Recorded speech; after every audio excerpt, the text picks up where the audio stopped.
What up, what up, what up? We are back with yet another episode of the Dynasty Don. I am joined today with one of my favorite people in the industry, an IDP guru at Michael Sicoli is with me. We're going to be talking some IDP today and talking some dynasty values and trying to expand your knowledge of the fantasy verse. But before we get too far into it, let's drop the beat.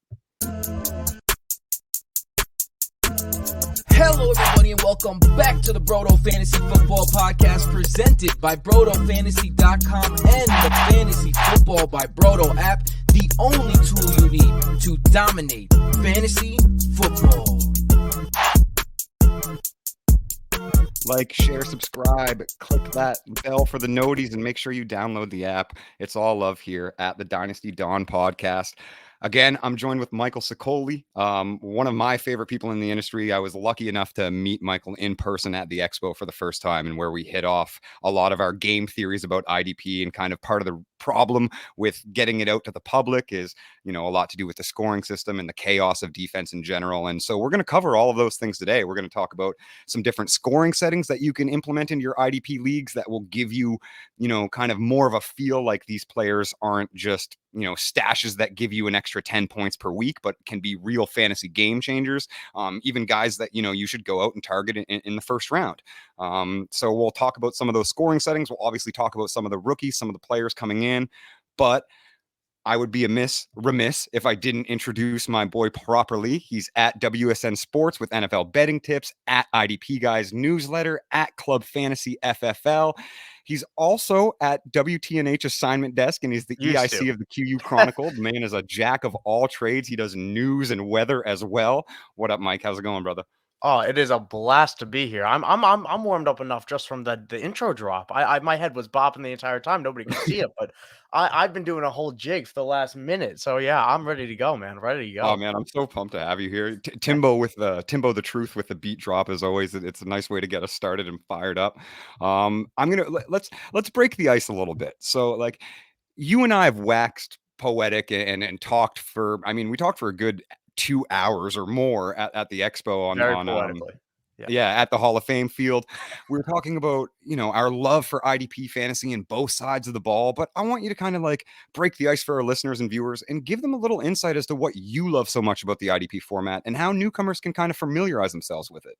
Sure. And I think a lot of it comes down to the same joy that all of us felt when we first started playing fantasy football, right? When we first started finding those guys that were giving us our points, we built our connection for the younger people right now, the Justin Jeffersons of the world, built them to the Julio Joneses, the Arian Fosters, the Todd Gurleys.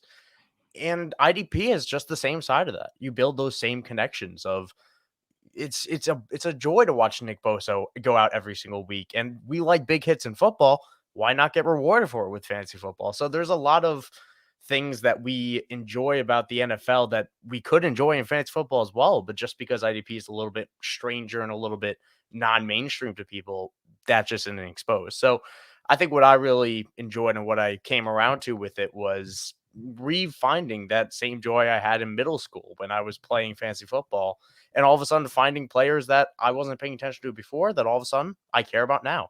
And all of a sudden Zaven Collins is a household name in my college dorm because he didn't hit his over on 1 week, but it's still fun. It's still fun. Absolutely, man. And I'll backpack on all of that and reiterate a little bit as well. Like it really gave me a new love for fantasy football. And as somebody that obviously started playing for long enough and so often that you're creating like these high exposure portfolios where I'm playing in like 20, 25 leagues, I need a bit of variance and I need a little bit of that extra investment, that like rebirth of the love that I had for fantasy football. And again, like I'm a big fan of playing Madden. I like simulators. I like the, even the mobile simulator games that you can get, like Pocket GM and stuff. Like I'm a huge fan of that. So fantasy football and is obviously focusing on the offensive side has only ever given me half of that buzz, right? Like I still like building the 99 overall defense, so to speak, and like, working the contracts and the caps and stuff like that. So playing in IDP Dynasty specifically has really given me that extra boost and that like real simulation manager feeling, but it's obviously controlled in real life, and it is controlled by real life superstars and athletes that, again, like as you said, you really develop a connection to. I'm a fan of all players in the NFL. Like I'm a really big fan of Hassan Reddick, for obviously very obvious reasons, like Yeah. an absolute stud. But I've always been a big fan of both. Marshawn Lattimore is my favorite singular player in the NFL, a big Saints fan. Shocker. So playing, Shocker. yeah, Go on. playing in the, playing IDP kind of really opens that up, and that has been a big part of why I wanted to bring this to the forefront of our listeners. Is it really does kind of reignite that initial feeling that you had when you first picked up a Madden game, or when you first joined your fantasy football league, or that first redraft home league that you were in, and you got that discount on Todd Gurley in the 7th round because Exactly. everybody was sleeping on him. Like, you get all of those feelings back as firsts again. And I And think that's really sorry, overlooked. go. No, yeah, you go. Okay. Okay. Yeah. No, but even to jump on that, the people that take Isaiah Pacheco last year, the people that had Isaiah Pacheco and they took him in the last round of the draft, they picked him up, they stashed him all year, and they got something out of it. That felt incredible. IDP is just doubling the player pool to pull from there. And I want to jump in because one of my guys that I don't know if it's going to happen anymore, but Carl Granderson of the Saints. I was so excited about this entire offseason, then all of a sudden the Saints go out and draft 7,000 defensive linemen. But I'm still I like that's someone that nobody will know. That's a sub 1% of NFL fans probably know, and that's like a 1% of Saints fans that know it. So Yeah. it just doubles the randomness of the players that, hey, they stepped up in those random spots that we didn't appreciate unless we were playing fantasy football. Absolutely, man. And like, with all of that in mind, and too, like one of the things that you and I have exhausted our senses over is ingratiating and kind of bringing that like set standard, or at least a more exciting kind of like scoring format, so to speak. Much like we have, again, with those, you get into high exposure, you start playing more than just redraft or more than one league at a time. You're playing half PPR, full PPR, tight end premium, right? Super flex, giving you a lot of flexibility and option with these different scoring systems, but they're basically all set around the same standard, right? 0.01 yards, 1 point or half a point per reception, like 6 points per touchdown. And I've yet to really, now there's some good ones, of course, but I've yet to really find like that almost standardized IDP scoring system. And I think that can like shy a lot of people away. Again, as almost like we talked at the top of the hour, like a lot of times people will set these scoring settings up based on just like sleeper default or ESPN default, and leaving these incredible players like TJ Watt to average 12 to 15 points a game. Where with a better understanding of how these scoring settings should play out, TJ Watt was more valuable than Cooper Kupp in 2021. So Yeah, things of that nature. And kind of like with that in mind, what is like one of the most comfortable or easy, I guess, to initiate settings that you have found, or at least like some point scoring totals to get the viewers kind of understanding how you can really provide fun with IDP? I think the scoring formats it's such an interesting point. It's something that gets brought up in IDP Twitter every single day, and then another time that day. So it's something that yes, I do think it's a little bit it could be scary for some people to not know what the locked in format is. But as a rule of thumb, sacks are very valuable, and tackles are very valuable as your consistent ones. To view you tackles like your rushing carries for your running back, that is your baseline, so to speak. You get that. Right. And if you sacks are your touchdowns, and it depends on your scoring format, whether, your sacks are crazy valuable at like 6 points or if they're not that valuable at 3. But that's the difference of PPR and standard, and I think as more people play IDP, we'll find a consensus that we all like. But ultimately, when you talk about IDP, when you hear rankings, the rule of thumb is that standard thing is tackles are valuable. Tackles are great. That's what we're looking for. And when you still have that baseline, I think it gets a little bit over talked about the splits, so to speak. About, yeah, there's all these different options, but that just allows it to be more fun. You get to customize a little bit more. Like you're one guy getting the interception. That's difficult as hell. And all of a sudden, that is a huge splash play for you if you're scoring formats that way. So I don't know. I think it allows for a lot more flexibility. And for the people that really want more out of football, that's what it gives you. Yeah, absolutely. And I think you kind of touched on something in that spiel that I wanted to bring up as well, is like, I I feel like the general public thinks that defense is simply like too chaotic to allow, congruent value and sticky stats. And like, especially obviously when you're talking dynasty, you don't want so much chaos when you're investing in these players because you want them to be. But when you look at, as you said, like sacks are like your touchdowns. And if you have them around like a 4 to 5 point, give out, then you really do start to see these players are fantasy game changers. And you look at them almost in the same vein as you should touchdowns. If Cooper Kupp or whoever it may be, but let's just use Cooper for a name, has a 15 touchdown season, that is going to make him one of the top fantasy producers automatically without all of the peripheral stats added.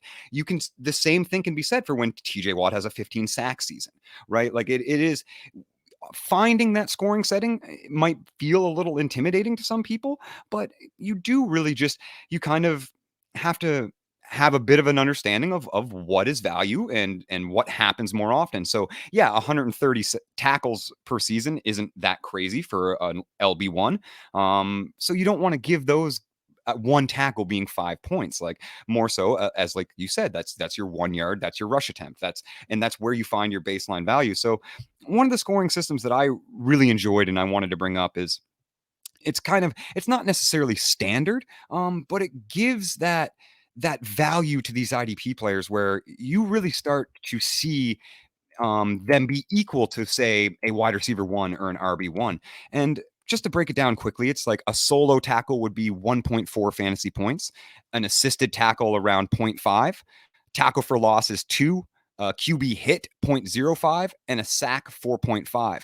That would make a sack equal exactly 6 points. IDP linebackers would be valued equivalently to wide receivers, and interceptions around that 10-point range, which seems kind of crazy, but you're like, if a player peaks and leads the league in interceptions with 5, then 10 points per interception isn't that crazy. And I think that's a really, really good scoring setting. And not to run a little long on you, but when you're doing scoring settings like that, when it is, you're heavily valuing sacks because they happen rarely, heavily valuing turnovers because they happen rarely. Same with fumble recoveries, forced fumbles, and the solo tackles and assisted tackles kind of work out to the PPR, the 1 point per.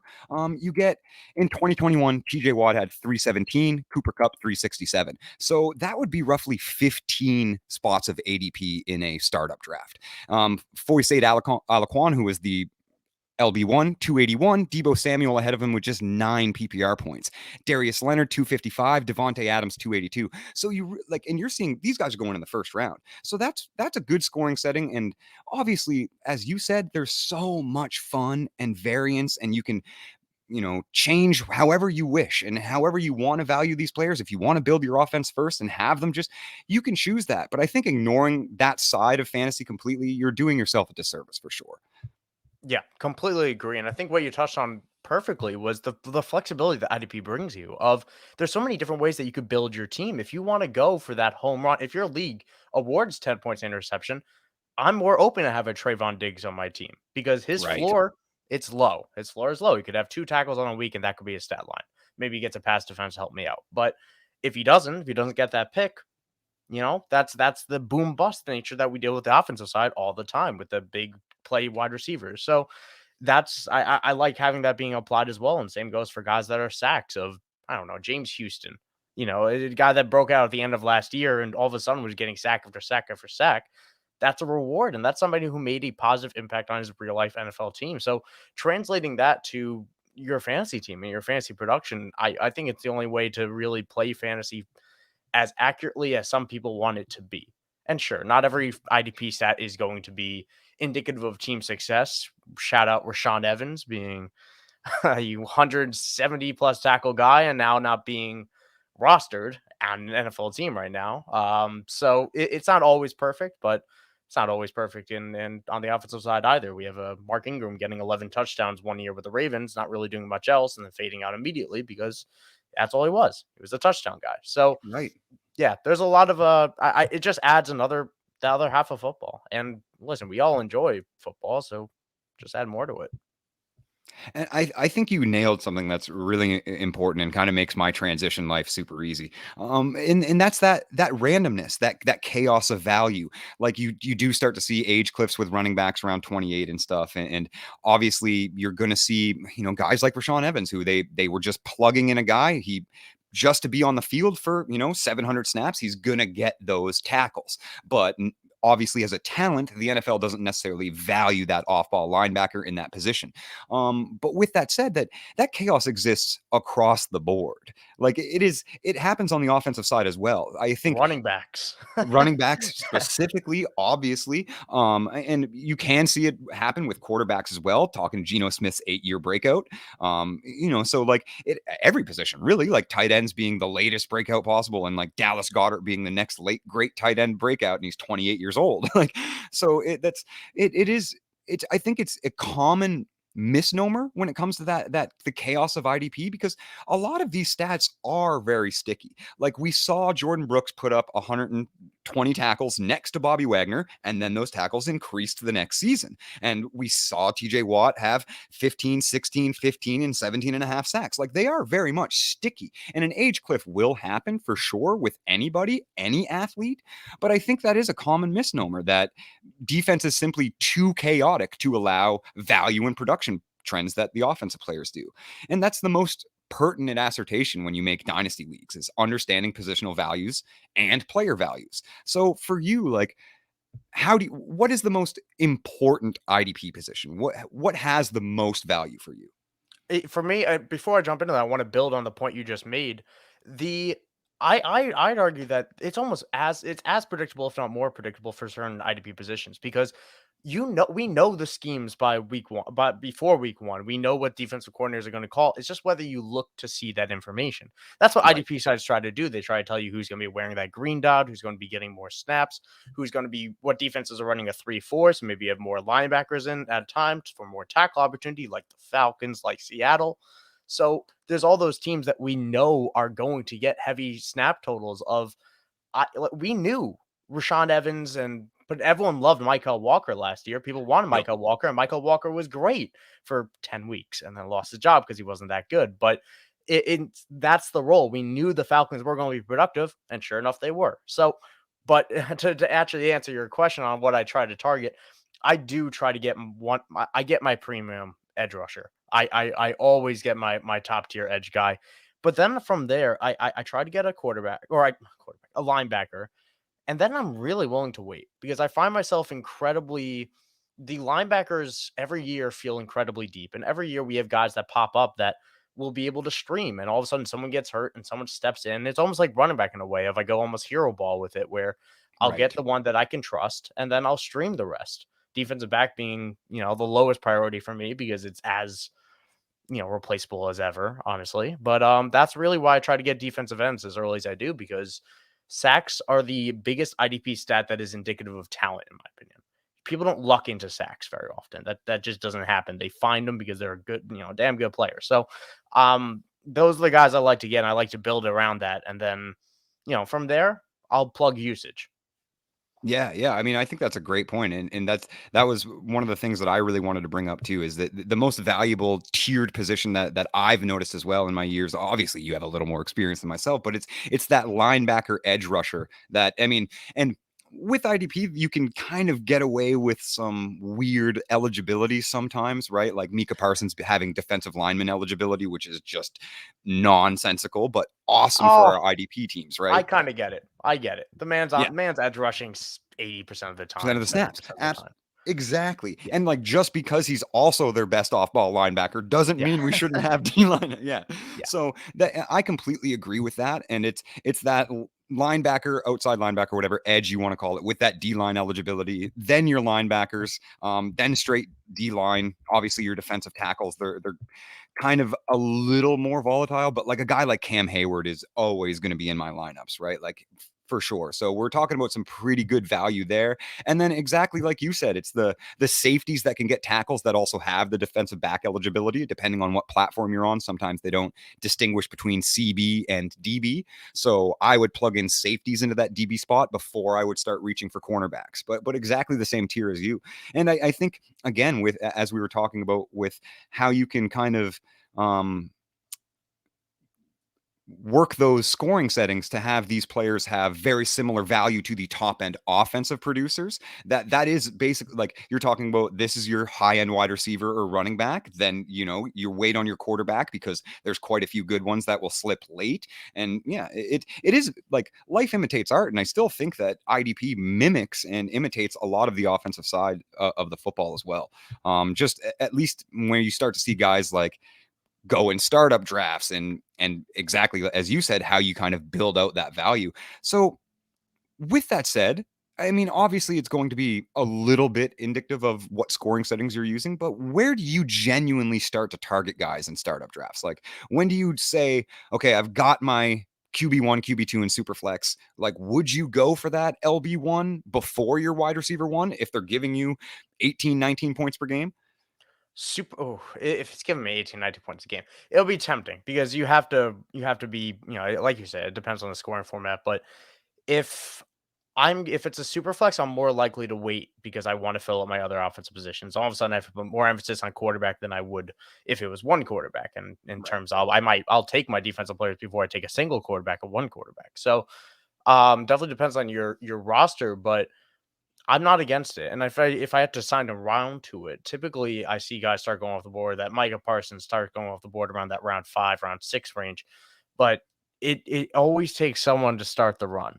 Someone's got to Right. be brave enough to take the first IDP player off the board. And that person, maybe you're in a league full of scared people. And then all of a sudden people are waiting until all of a sudden they look at last year's stats and say, this guy's giving me 20 points a week.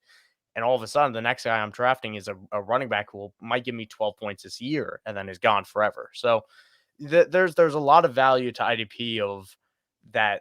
All of a sudden, they're more valuable than the offensive players that are on the board, and all of a sudden, we're not taking them because we don't know. So that's why I always try to get my defensive linemen. I try to get my guys that are perennial going to be the Nick Bosa's of the world, the Max Crosby's of the Right. world, the guys that are always going to be great because they're just great players. So if I could lock that in and I don't have to, wait for the next great edge rusher to break out because those guys don't always come around, I'll do that instead of taking my RB3 or my wide receiver 3. In a vacuum, especially in redraft, I tend to go offense heavy before tackling IDP, but that's because I trust myself to find values later. I'll still get my defensive lineman, Right. but I will find, like, I don't want to spoil this later. I wasn't going to mention it. Robert Spillane, for instance, is undrafted everywhere. And he's said that when he signed with the Raiders this offseason, they're going to give him a shot at the green dot. He's undrafted in every dynasty mock I've ever done. And that's just one of the names that I've talked about repeatedly over this offseason of guys that will be totally forgotten. And I can easily plug into my LB3 spot just because Devon Diablo's there. He's not a good player either. So there's a lot of things to value in later in drafts. I just like to get I always circle back to I just want my sack artist and then I'll figure everything else later.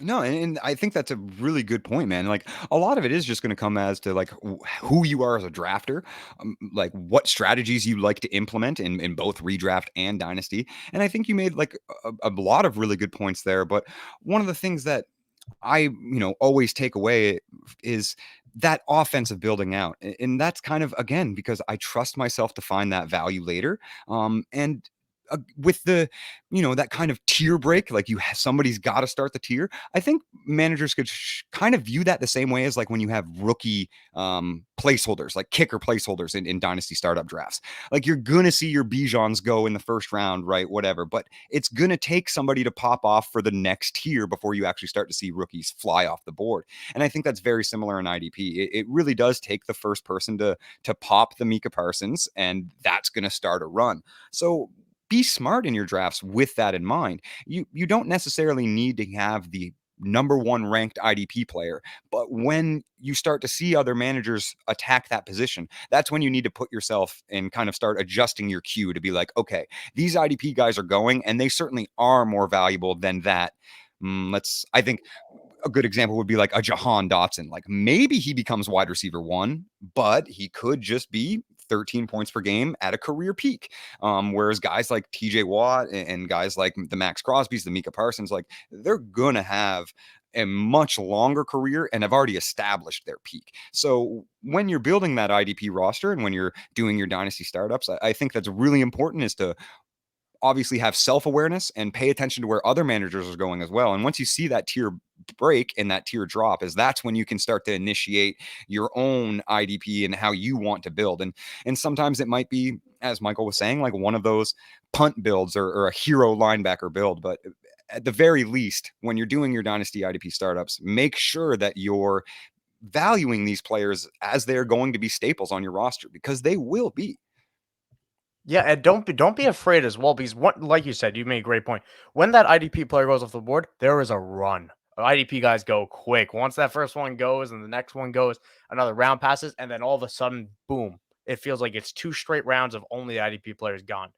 In that gap, you could still find value on the offensive side because everyone feels pressure to get in on that run. So it just be open to the whole board, take a look at things, because just like on offense, on defense, there are tiers. After, the top tier defensive linemen go off the board, I'm not going to reach for one just because I feel like I should have my defensive linemen. Like I said, like if I don't get my top tier Nick Bosa's, Crosby's, Parsons, all those guys, if I don't get them, I'm not going to just take the next name down in the same way I wouldn't take just the next running back down just because Right. I want that position.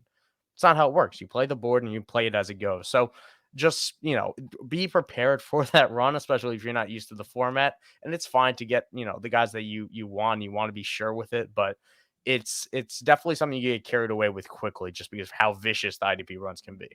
Right. Yeah, absolutely. I think that's definitely something that, if you're not used to the format and not used to the drafts, and of course, like, get on Twitter, hop in the Patreon, we'll mock together, and you can kind of see how vast those runs can become, and kind of how important, I guess, kind of filling out some of those players above, that risk tier of offensive players actually is. With that in mind, like, we know that there's an age cliff for running backs. We kind of touched on it a bit, but now I want to circle back to it. Like 28 years old in dynasty leagues, you don't want a running back over 28. There is a very, very, very small percentage of players that will ever produce top 12 at the running back position after turning 27. Yes, there are outliers, but it's just a good practice to flip those players before that age cliff. And you can kind of say the same thing on the opposite side for breakouts. Like conversely, we have a large amount of data to know when positional breakouts happen on the offensive side. Like year 1 for running backs, year 2 wide receivers, then you can kind of start to worry. Year 3 for tight ends, and quarterbacks, obviously, you need a little bit more of a grace period, but once they produce that top 12 season, it is a sticky top 12. Like they're probably going to do that multiple times throughout their career. Is that the same on the IDP side? And like, is there an age cliff for linebackers that like you're getting worried you want to pivot on? Or like, on the other side, like, are you worried about a Kayvon Thibodeau who has top 5 draft capital, was an absolute super stud in college, but only had 4 sacks? See, guys like that, and I think defensive linemen, linebackers in particular, almost every single player, I have to adjust the same rookie building block that we put on the offensive side. I think, honestly, the offensive rookies nowadays are performing much earlier than they have in past years. 10 years Yeah, ago, we wouldn't have expected. We don't want rookie receivers on our fantasy teams 10 years ago. We might not want them our second year, and then the third year breakout was the big thing, and you look at it today. You got Chris Olave last year, excellent. Justin Jefferson, obviously, and Jamar Chase, 1,400 yards as a rookie. So a ton of guys that are performing immediately. Defensively, I think it does take a little bit longer of, Devin Lloyd last year was off to a decent start, but he struggled for real life. So he got pulled. And he came back in later, and all of a sudden you just couldn't trust whether it was him or Chad Muma. You just knew it was going to be Foy. So I think it does take a couple of years. I don't think there's a hard age gap one way or another, but ultimately it comes down to if you are healthy and you get a proven year or two, you will rotate around the league for a little bit. And when you rotate around the league, sometimes you find yourself in those schemes. And I don't look at age as much as landing spots. And I think landing spots matter more with IDP than it does with offense because, excellent point. Rashaan Evans in a different scheme is not relevant last year. But in Dean P's Atlanta Falcons, incredibly relevant when he got to, work with the same defensive coordinator that he was with in Tennessee. And then just certain guys that all of a sudden have more run because of the scheme they're in, and guys that won't have the same run. Cody Barton is not a good linebacker. Has really never been, honestly. He's not that good. Not good. No. But he was great last year for fantasy because Yeah. he was in that Jordan Brooks role, that the same role that Jordan Brooks had when Bobby Wagner was in town. Then Jordan Brooks got hurt, and all of a sudden we had Cody Barton go to the moon. So it's guys in roles that I'm looking at even more than ages, because you could fall off and you could still be relevant for IDP if you're a linebacker.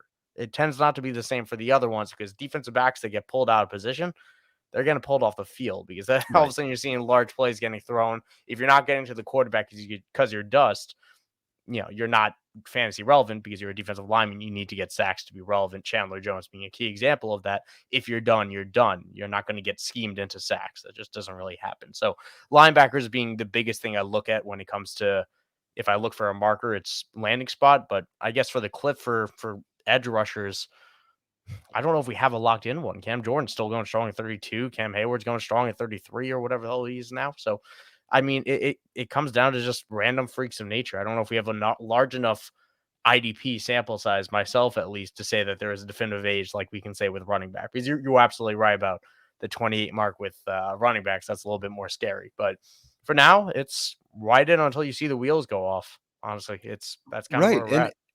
And I mean, they're again, like the whole kind of, I guess it's like a common idiom, like I'll let this player retire on my roster, the Keenan Allens, the Tyler Lockett's, like, because you're never going to get the return on investment that they are worth in production. Like Never. you just simply won't. And you can kind of similarly take that philosophy to the IDP side, is you can get a lot on the trade market for a Micah Parsons, but Oh you yeah. can't for a Cam Jordan. And it's not that Cam's not producing, it's that there's almost an age cliff in market perception more so than the production perception for IDP players. And again, a little bit true for the offensive side, but the market has made those succinct age cliffs in those kind of cutoff points where you're not going to get the value back. We don't want to invest in these guys. Even if they do produce, they'll never increase in value because we know that the cliff is coming. And I completely agree with you on that. And that's kind of one of the funner, little game theories with IDP that I think people obviously ignore, is that like you can invest in a Cam Jordan as a, very late pick, overlooked rookie, takes him, 1 year to produce and produces as a rookie, but second year really blows up and then for a decade continues to do so. Like that feeling and that investment in IDP it's incredible. And you're not going to see the same consistent drop-offs and I think the same cutoffs. They do exist a little bit, but more so it's just the market perception. Like regardless of what format IDP, if you have 10 kickers on your roster, the dynasty market in general is going to be youth adverse. Always. Always. Yeah. We want the young guys. And I picked up Demario Davis off the waiver wire yesterday in one of my dynasty leagues. So that's what I'm saying of in a dynasty league, a 12-team dynasty league with people that specifically joined because we're all IDP enthusiasts. And that's fine. It's start 3 linebackers. It's a very, it's a defense focused league. And in terms of mixed as mixed leagues go, but he was on waivers, and I'm realizing I could start him as my linebacker 3, and that's somebody that I picked up yesterday, a month after our startup draft. So that's what I'm saying about being willing to wait, because there are a lot of linebackers, especially in the offseason, that we tell ourselves are going to be great. And we could be wrong, but then we're going to find the other guys, that third string dude that all of a sudden is being thrusted into a real role, and they're relevant too. So there's just a lot of it's all fun, because there's just, if anything, I'd say IDP makes your dynasty waivers so much more active. 100%. I'm trying not to talk over stuff that I know I'm going to bring up later, but yeah, just a lot of fun stuff. Yeah, man. Waivers in dynasty IDP leagues are incredible. And again, like to a sharp league like that, like I'm not angry at them dropping Demario. Like I understand the perception. It is that if you're moving in a direction for a rebuild, like you literally can't really get anything on the trade market for him. That reduces your points per game overload. So now you're kind of moving towards that tank, increasing the value of your own pick. Like there's a lot of that same game theory that falls into the dynasty side, but it's to the umpteenth level when you include all 51 players. Like, because also linebackers just being so much deeper than most offensive positions as well. And I think that's really where it is. We see so many teams produce two linebackers where we don't have the same with with other positions out there with running back and wide receiver and things like that. We can't right, guarantee that some teams can produce one because of how inept offenses can be. So let's just even say that. Listen, we all like points. We all like points. Well, we're gonna exactly. tout the offense that can't even produce one. I'm looking at you, Houston, at times, and all of a sudden we have guys that they're more relevant IDP players last year than on the Texans than there were offense. So that's all I'll say. Let's just Yep. level the playing field here. Hey, I don't know. Well, now that the Texans are on our tongue a little bit and we've opened up some game theory and some player values, I mean, we did talk about the youth movement a little bit, and this is a dynasty pod, of course. So let's talk about the rookies a bit. Incoming rookies, Texans move up at third. We were both freaking out on your live show about the Texans basically just giving up their future to get what I considered a generational edge rusher, but an insane trade in hindsight. I'll run through a few and we can touch on them as we go. Like Will Anderson goes to the Texans at third. This was a very deep, talented, heavy defensive draft. Rare, A a lot very of rare, defense in the especially yep. on the defensive line. Yes. Incredibly rare how deep it was. Right. And so you see Anderson go third, Tyree Wilson at seventh, Jalen Carter at ninth, Van Ness to the Packers at 13th, Jalen Carter to the Eagles, by the way. They building the greatest defensive line of all time. You see Will start that again. Will McDonald going to the Jets at 15. Kalijah Cansey to the Buccaneers at 19. Of course, the Saints go with Brian Brees, and then the Eagles double down and go with Nolan Smith right after. Like, you're talking about 10, 12, and more. Like, I'm Mazzie Smith. I'm definitely missing some that went in the first round, and will hope to be perennial producers for the next decade for the teams that they were drafted to. Some of your favorite landing spots, some of your favorite rookies. Hit me with them. I mean, I'll start off with the obvious one. Will Anderson I agree with you. He is a generational guy. This is a guy that is number one overall talented. He was worthy of that pick if we didn't value quarterbacks as much as we do. He was a guy that had 33 and a half tackles for a loss or something, saying like that as Yep. a sophomore, and then came out and had a down year with 17 and a half. Like it's absurd what Will Anderson did at Alabama. So I'm very excited to see what he gets paired with. What D'Amico Ryans, the San Francisco defensive mind in Houston. So he is very easily the consensus IDP one for the rookie class, and 100%. very very clearly a tiers above anyone else that you want to put close to it. But Jack Campbell getting round one investment, I think that was, if not the Lions' other pick, the most surprising pick of the first round because of how off-ball linebackers are valued. We had such a deep off-ball linebacker free agency class this year. You had guys like Drew Tranquil that waited months to get signed. Rashaan Evans was still a productive tackler, is still not signed. Deion Jones wasn't that good, but he's not signed. Quan Alexander only, I think, still hasn't been signed. Maybe it's the Steelers, but there was a lot of off-ball linebacker talent this offseason. Tremaine Edmonds got paid, TJ Edwards got paid, and all of a sudden the Lions spent a first-round pick on Jack Campbell. It was very surprising, but that type of draft investment tells you that he's going to get so much run probably in year one, but also, probably more so in year two when Alex Anzalone is firmly out of the picture. But yeah, I mean, that was a surprising pick for sure. I've a few other names, but I want to give you a chance to chime in as well.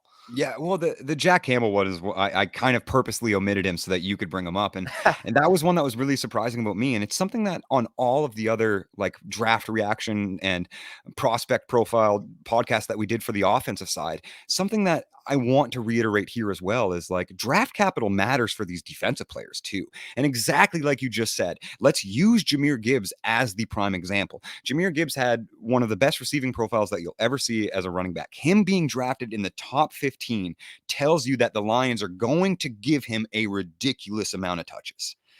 They're going to. If they don't, a lot of people are going to get fired. Yeah. Like, it's quite literally that simple. And the same for Jack Campbell. That kid is going to see the field 99.9% of the snaps. And if he doesn't produce, somebody's getting fired, right? And he's being put in a position like And I think we can actually, let's just go use the Lions. They're such a good example right now because you see Malcolm Rodriguez come last season as an undrafted free agent and has a pretty good IDP rookie season, especially to start out through weeks 1 through 9. Like, the Lions are kind of really giving dynasty managers an example and multiple examples of what draft capital means for these IDP players. Yes, there are outliers, as there are in any other position, but draft capital is telling you that, like, Jack Campbell's the guy that they're going to invest time in, and being on the field will lead to positive things for defensive players. Even if the defense as a whole, as we saw with the Texans and the Falcons last year, is not very good, it will lead to positive IDP numbers. Snaps are kings, opportunities kings. The same goes for offense, the same goes for defense. Say, And you bring that up as well of a good year that Malcolm Rodriguez has. Another great selling point you could give for IDP, right? It's the ability to have your heart broken again and again and again. Of everyone that liked Malcolm Rodriguez, sorry, he's dust now. He's dirt. It's over. It's over. Now, that also reminded me of Jack Sanborn in Chicago, somebody that was excellent at the end of last year, but because they're, poverty franchises of Detroit and Chicago, with all due respect, they want to invest so heavily money in draft investment in off-ball linebackers that they didn't want to use their younger guys. So all of a sudden, Jack Sanborn is dust. And that's the selling point of IDP. You get to have heartbreaks as much as you do with your day 3 Tyler Algier, another one of my guys, getting completely, shafted into the universe and out forever. So there's a lot of things that you just look at in the draft. And I mean, I'll jump now to a couple guys because how the NFL draft folded out this year. We IDP people, we were running victory laps on day 1. This was a defense heavy first round. You had some wide receivers go, but we were talking defense. IDP live show was popping, and then the second round came, and we were waiting. We had some defensive linemen go off the board. You had Isaiah Foskey going to your Saints. You had another person to punt on my Carl Granderson love. Keon White going to New England. You got Martin Mapu going in there. And then you had the linebackers going because we were waiting for the linebackers to go. And it didn't happen until the third round. You had a whole string going of Trenton Simpson, Dorian Williams, Dion Henley to the Chargers. And I love Dorian Williams this year. I love Dorian Williams, Tulane linebacker in Buffalo, the guy that I firmly expect to be a day 1 starter to start over Terrell Bernard now that Tremaine Edmonds is gone. I think this is somebody that is going to be a borderline game changer for the Bills. He's a freak. He's a guy he was the Cotton Bowl defensive MVP. He had 17 tackles in that game against USC, a very good offense, and their defense got run over, but it's still, he's just so athletic and so strong that I think he's exactly what they had in Tremaine Edmonds as a prospect, of that upside type of guy.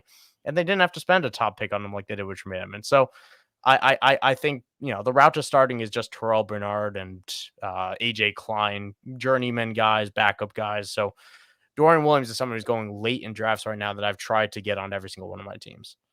Yeah, that's a name that I absolutely love. Yeah, it's kind of in our next little transition section, but that would kind of be like, I've been trying not to talk over it. I know, no, I know it's coming, and I messed up. I got another name I'll throw out there anyway. So I'll hold on. Man, you're killing it, because yeah, that's one of my Vontae Max of the rookie draft. He's a guy that I think people are heavily overlooking, that when your IDP drafts are rounding out, and they probably should go, 5-6 rounds, because you have defensive players. We're not going that 4-round specific, but when you're in that 5th round and nobody's jumping for him, I have such high exposure. And for all of those reasons, you're looking at a guy that is basically sitting in the LB1 spot in Buffalo with veterans or journeymans around him.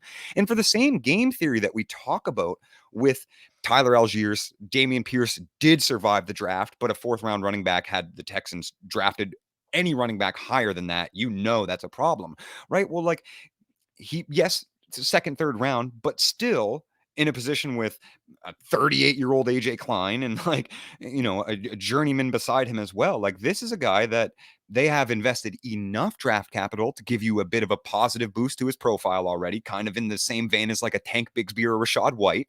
They didn't get completely faded, but enough draft capital to give you that positive thing, but yet being ignored in rookie drafts. So there's a name right there that I really want to get on all of my rosters.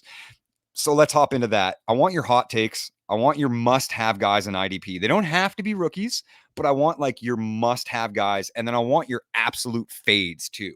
So okay.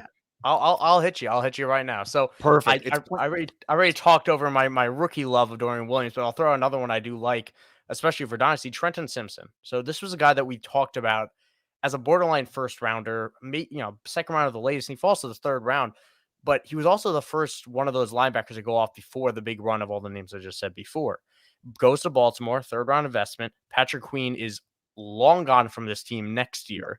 Probably For still sure. here this year, but long gone next year. Will not be extended because they've already paid Roquan Smith a bag.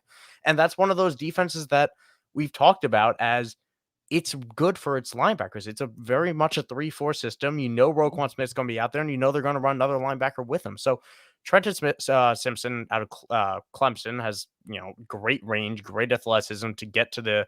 He almost models Roquan Smith in a way, except maybe with better coverage ability. Who knows? But I love him for a 2024 stash, a guy that I would love to have in my taxi squads. Certainly more athletic than Roquan. And yeah, I mean Trenton Simpson, for every mock that I saw, he was going in the first He round. goes high. He goes high Yeah. in rookie drafts. I will say that he goes a little bit higher than I kind of want because I could get Dorian Williams 2 rounds later. I could get Diane Henley Exactly. 3 rounds later. But I wish people weren't sharks about it just because I think he was a highly touted prospect prior to the draft and then went a little bit later than we wanted, but still a decent spot. But yeah, I do like Trent Simpson and what he can do in Baltimore. Same. As do I. And plant your flag. Plant your flag season. Let's plant the flag. Yeah, let's do it. Did you? Your Let's best, see. Okay, I'm best sorry? linebacker, worst linebacker. Yeah. So linebacker, and we talked about it on Twitter the other day, and I saw you replied to it, and I'm going to go with the mullet.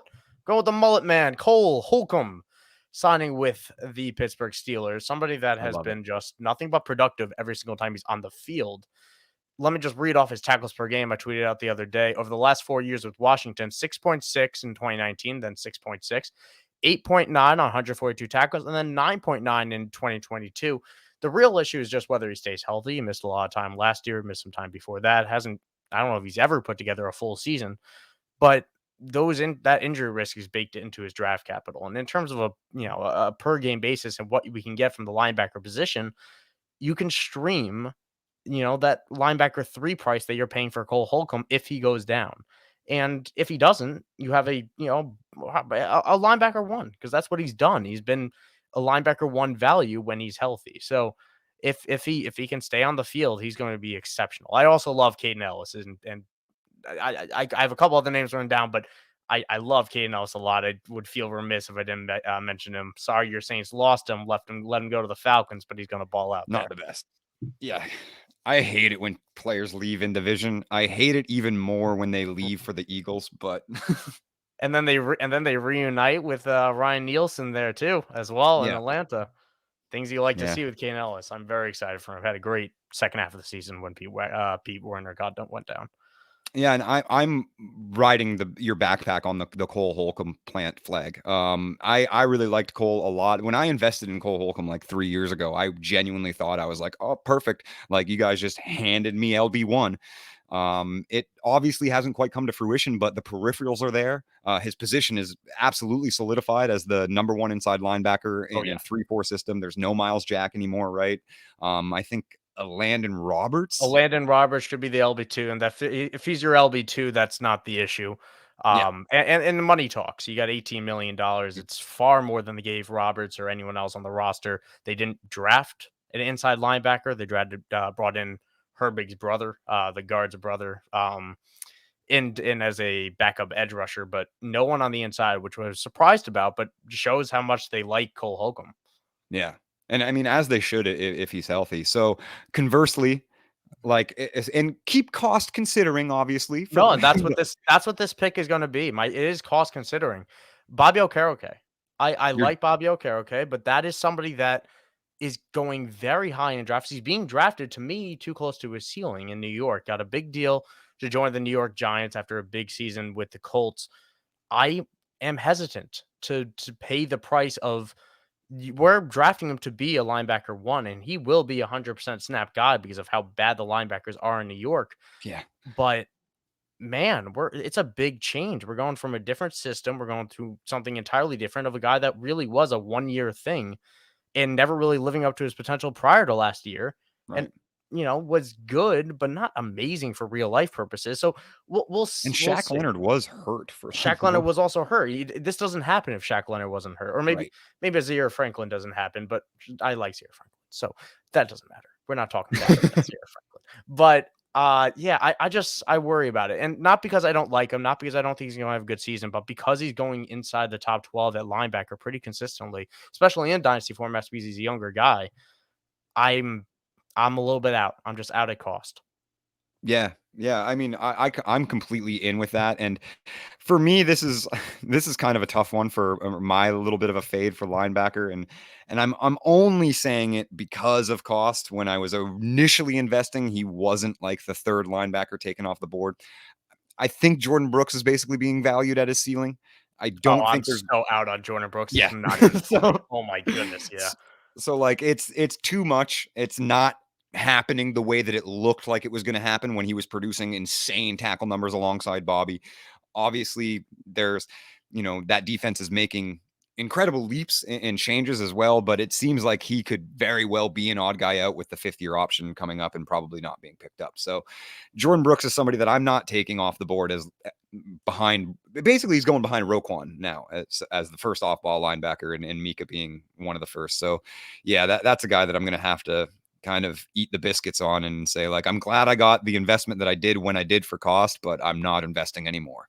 Eat the biscuits on. I love that saying. I'll jump right over to defensive line now. Please. Yeah, the guys I mentioned, I don't want to leave without Max Crosby or Nick Bosa, but if I miss out on those guys, two guys I really like, and they were former teammates last year, Zadarius Smith and Danielle Hunter. So Zadarius Smith, I'll start with because people are leaving him for dead just because he's old, and now he's in a new situation in Cleveland, who traded for him. The Browns are in such desperate need for another edge rusher outside of Myles Myles Garrett. Garrett. Yep. Myles Garrett represented, I believe it was about 70% or so, or I think it was like 50% or 60% of the team's sacks last year, just him himself. And it's been that way since he's been drafted. Nobody else on the team exceeded 3 sacks last year besides Myles Garrett. Gross. And that was Taven Bryan, who was a bust first round pick with the Jags 3 years ago now. So it's been ugly. Jadeveon Clowney didn't work out. They did sign it's a Okoronkwo. I think it's a T. I think his first name is a T2. He was good with the Texans last year, but trading for Zadarius Smith tells me that they're going to put him down on the valuable passing downs. I think we could see a James. What's it called? James. Not Houston. James. Help me. The veteran, amazing edge rushing linebacker.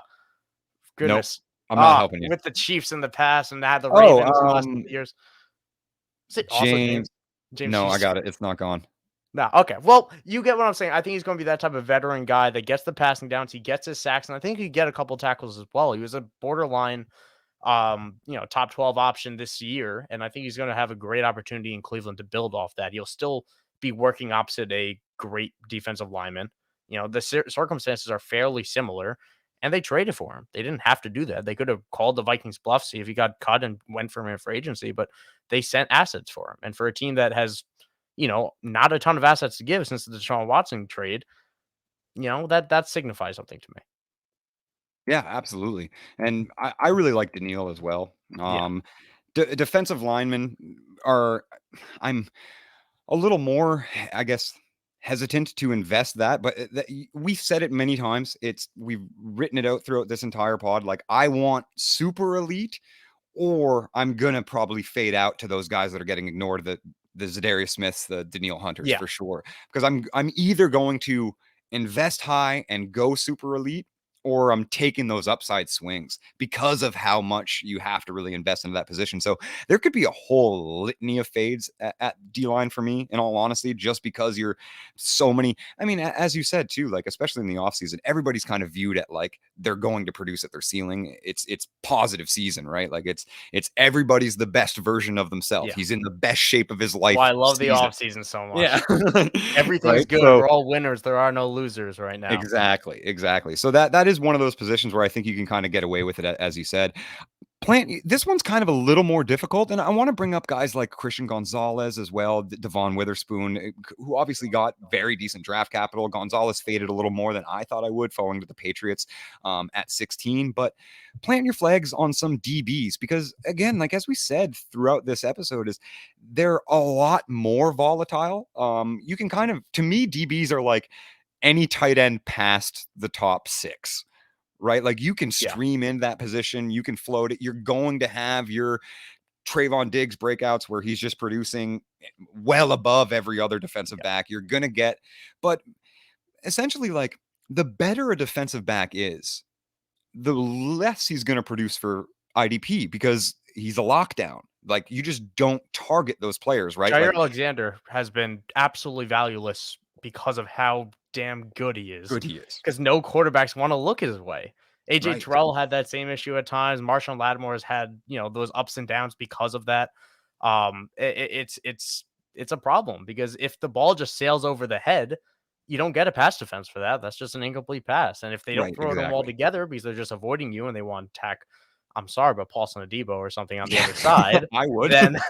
Then all of a sudden, they're going after someone else and they're not going after your guy. So a lack of touches, that's why we like these safeties a lot more because they roam a little bit and they get to make those tackles and they get to blitz on occasion, certain schemes. And, we like those guys that have higher floors because we're not counting on them to jump up there. But to answer your question about who I like, I'll stay on the rookie train right now, and I'm definitely going to be doing probably an article or something about, mentioned on the newsletter maybe. But Jair Brown right now, a defensive back out of I forget where he went to college, but 3rd round, taken 87th overall to the 49ers, is having a great camp right now. And the 49ers are already talking about using more 3 safety looks. And listen, we have seen a lot of production from the San Francisco safeties in years past, and he's a young guy. They're looking for a change of guard, opposite of Talanoa Hufanga, with Deshaun Gibson out there. So there's a lot of reasons for Jair Brown to get on the field. 3rd round investment is good investment for somebody like that. So I think he could get work near the slot and all of a sudden have a very sneakily good rookie season and potentially most likely build onto that going into 2024 and beyond. So Jair Brown, somebody that I picked up off waivers in one of my leagues yesterday. And even if I have to stash him for a year or two, it's somebody that I'm happy to do so. Yeah. I think he was Joey Porter's running mate at Penn State. That sounds reason, right. Yes, we should probably look it up. But... Yep, Penn State. Yep, you are perfect. Correct. All right. Awesome. Well, then, yeah.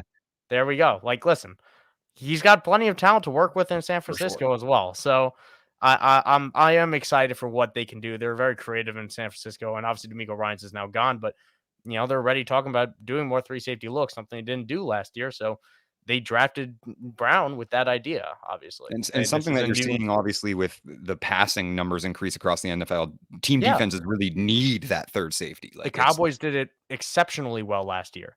Correct. And it meant some volatility for fantasy football, but ultimately meant that there were 3 guys that were worthy of streaming in certain ways of Jaron Kearse and Donovan Wilson and Malik Hooker at times. Sometimes it's hard to predict, but 3 guys that are relevant will take that. But a non-rookie random guy, that's insulting, call him random. But Kyle Hamilton, I'm so high on Kyle Hamilton. I talked with Gary Van Dyke, the IDP tipster, about it about a month ago. I do believe he has DB1 overall upside. It's not something I'll project. 100%. I think it'll be Buda Baker or something. He was floored when I said it. But I think Kyle Hamilton, they figured it out at the end of the year. They started moving him in the slot a little bit more. They started making him more free roam, and he is a playmaker of epic proportions. He struggled at the beginning of last year and then was really good on the end. And I think we kind of forget because we are left with first impressions too often in fantasy football. So Kyle Hamilton really found his form. I think they've found a way to use him that was really good for fantasy as well as for the Ravens. So I am excited for Kyle Hamilton. Yeah, once they moved Kyle, kind of like stopped making him play 2 shell, and they gave him that like Isaiah Simmons sub linebacker role. Yeah, moving the slot, moving the it was getting scary. Yeah, he's huge, and he's a good he's good enough in coverage, but he's a freak athlete. Yeah, so just let the man run. Like it's almost similar. It's not dissimilar to Antoine Winfield in Tampa Bay in a way, Right. except Right. moving him a little bit closer to the line of scrimmage, which we like for fantasy football because Of that course. adds more tackle upside. Yeah, 100%. Somebody that I'll quickly say too, the second year guy as well. I really like Jaquan Brisker. Oh, he's so much fun to watch. Yeah. So So much fun to watch. that's a guy that I'll plant my flag on from the DB position. I don't necessarily have a fade again because we were saying how volatile it is, and I guess my fades for DBs are kind of like the hottest DB from last year. Yeah, that's exactly what I was. I got one. It's L'Jarius Sneed. Yeah. It's the cornerback it's the slot corner. I will perennially fade the best slot corner because he gets drafted to be the same slot corner. And he finished 40 tackles higher than his previous career high. You know, like Right. if that goes back down to 76, that's a good season, but that's his career average. And you're not happy in the drafting him. Like he went in the 13th round of one of my startups the other day. And I'm not like he's going inside the top 12 for DBs, but cornerback tackles are just so unpredictable, even for L'Jarius Sneed, who we know the role is, we know it's productive, and you'll have a good year. But man, no, every year, like you made the point before I even did. I'm going to pass on the most expensive cornerback every single year. That is always going to be my fade. Yep. So we got one? Oh, I mean, I saved the best for last, obviously. You got to plant your flag on the best edge rusher. You could. I want to hear your rookie opinion too, but I also know it's Will Anderson. It's Will Anderson. So we don't have to beat a I'm dead going to horse there. spoil it and say it's Will Anderson. It is Will Anderson, and it should be. And conversely, like on the mirroring the offensive side, Will Anderson is a Bijan Robinson tier above every other defensive prospect. It's not even close. And I will say I like Tyree Wilson a lot of what he can do opposite of Max Crosby. I think it's borderline best landing spot he could have got 100% was working opposite Max Crosby as a walk-in day one starter because of how bad the other Raiders guys are. And sure, the Raiders have not been able to develop defensive talent short of Max Crosby at any position for just 5-6 years now. It's been terrible. But you know, I do like Tyree Wilson and what he could be. I don't think it'll be year one thing, but I think next year we see a big jump. If I have to throw out someone I'll fade on the Dynasty radar, I can't bring people are drafting Trevon Walker for the bounce back and the jump. I didn't like him as a prospect, and I am not either. He's one of those guys that you know that when you're doing drafts and your eyes gloss over certain names and you don't even realize they're gone until they're gone. That's Trevon Walker for me. There's names I don't even consider drafting because of where they're going inside the top 15, 16 rounds, and I'm just never ever interested in him there because I didn't see enough last year. I saw more mental mistakes than I could count on my fingers either. Oh, exactly. Him over Aiden Hutchinson is going to be a pick that we don't talk enough about, like a mistake that we don't talk enough about for the next 10 years and what that could have been for the Jacksonville Jaguars as well, and the direction they're heading, the positive direction, and potentially whiffing as hard as they did right there on a very obvious choice in my eyes, at least, of what. Yeah, I mean, Trayvon had the combine on everyone, and that's it. He come on, we did. so did John Ross on a lot of guys. Come on, exactly. It will never cease to amaze me how much information a $1 billion organization has, and I mean every single team is a $1 billion organization. How many resources, information those organizations have, and refuse to acknowledge how pointless the combine is. Yeah, and listen, like. I don't want to deviate into the offensive side too much on an IDP type of show, but we knew Tutu Atwell was a bust long before he was drafted went in the second round. We know Velus Jones is going to be a bust long before he went in the second round.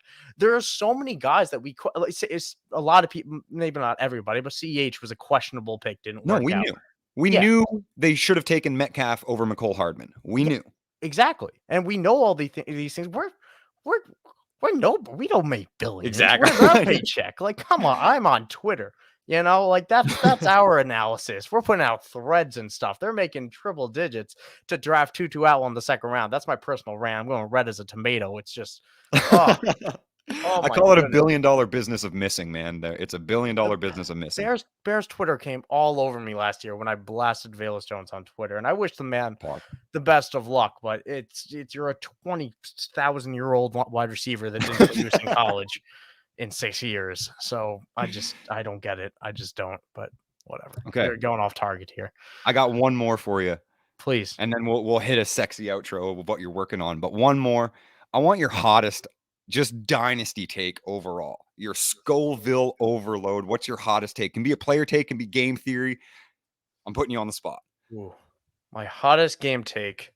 I'm trying to think about on the defensive side of the ball right now. I'll give you an Yeah. example for mine. Yeah, I go. think the Start me off. least significant position in Superflex leagues is the QB2. I'm not Interesting. saying That is a Scoville take. That is a I'm hot not take. to like kind of round that out is I'm not saying your QB2. I'm saying the QB2. Like it is such a massive advantage to have 2 top 12 quarterbacks in Superflex. Having one top 12 and a top 20 and you reached because you needed a QB2, I think it's the least valuable position. That's fair. I can understand that, especially when I think we all lock in quarterback into that second superflex, but it doesn't have to be. No. And sometimes in superflex, because of how often we reach, there are other guys that can easily fill that void on potentially maybe a less up, maybe a more up and down basis, but he'll be able to plug into other positions too. And yeah, you'll figure it out. I like the heat of it. I like the heat of it because I do agree with getting your top 12 and then beyond that, it gets a little, and I will say I have given into drafting my mid-tier Kirk Cousins more often than not because Yeah, I me love too. my Kirk Cousins, but Guilty. I'll give a Scoville a take. I'll go on the opposite side of the ball. You can very not easily, but you can very well win your entire dynasty league without a single locked in running back. You don't need a running back, not a hero run. You don't need a running back.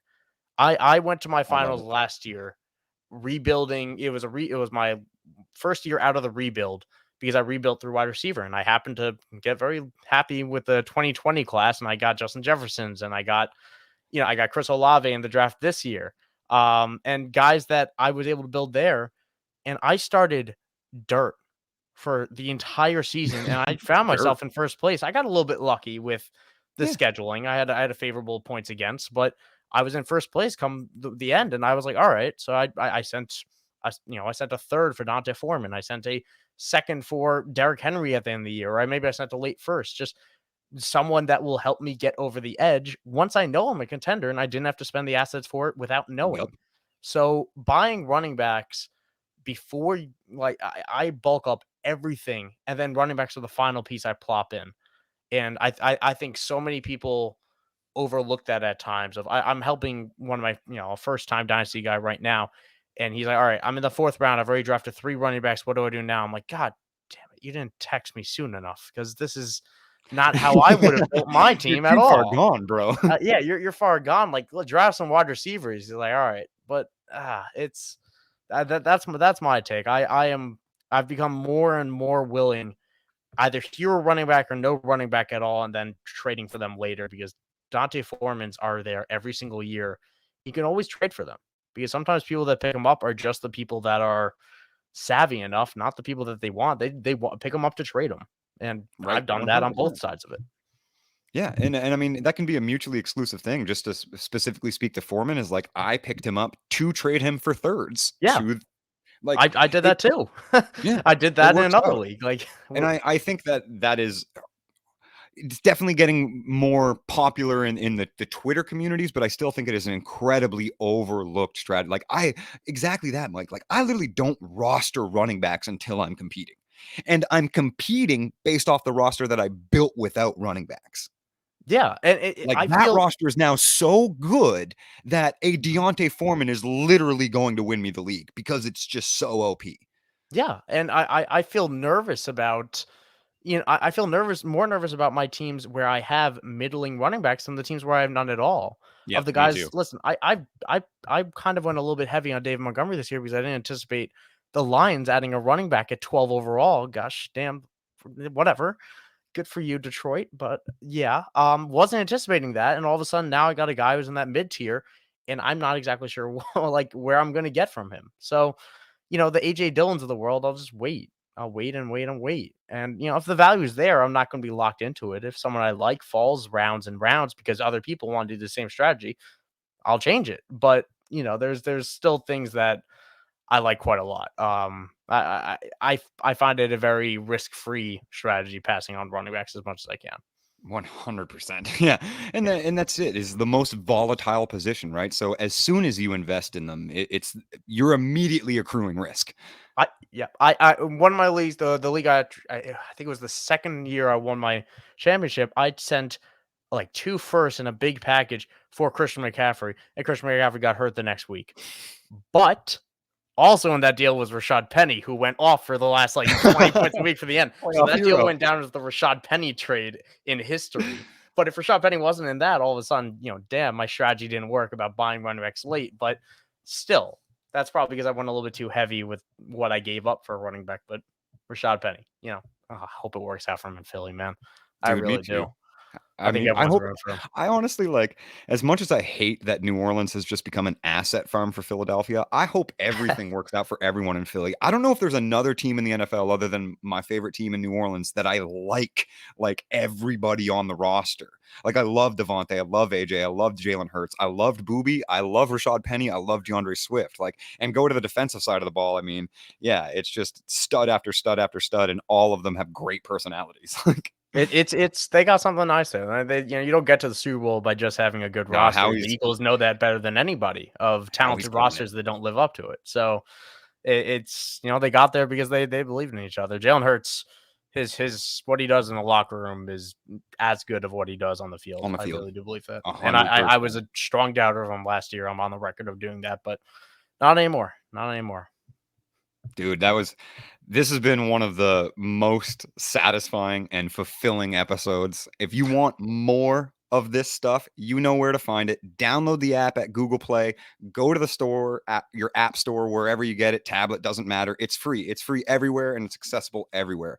Head over to patreon.com/BrotoFantasy. That way you can get access to me directly, to all the bros. You can join Broto leagues, beat the bros. We have an all flex league that we pull up every year that has some pretty awesome prizes. 32 teams, every position is flex. That's always fun to join in. Of course, we have extra access to the DFS optimizer, to the betting Discord, to the Discord in general, which is one of the best communities ever.